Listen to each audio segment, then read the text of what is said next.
So Angela and my parents must have really drilled it into their heads that there would be dire consequences if they told me the truth, and that's why they had been so secretive and vague all along. I also felt like a terrible father for never asking my daughters which friends of my parents they were spending time with, because it just as easily could have been someone else. Someone more dangerous than Angela, and I never would have found out. But I'm going to put an end to it now, since I'm getting a restraining order against all of them. I already have written proof of this, since my parents sent an email to me to tell me the truth, a couple of days after my fight with them. They had believed that the email was going to make me realize how desperate Angela was to remain a mother to her daughters, without losing the alleged love of her life. And that would somehow make me forgive everyone involved, but all that it did was make me realize that everyone here was a nasty little liar and I couldn't trust anybody anymore. It's also ironic how Angela signed away her parental rights and had to resort to meeting our kids in secret like it was a crime.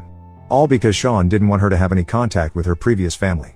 And he was supposed to be her one true love, but now, even they were getting divorced, and all that turned out to be for nothing. They even had a son together, but according to my parents, Sean wanted nothing to do with her or his kid now because he had received a job offer and was moving away in a couple of months. Angela had started working again recently and their son had started kindergarten here, so she didn't want to move with him, which is why they had been fighting for a long time.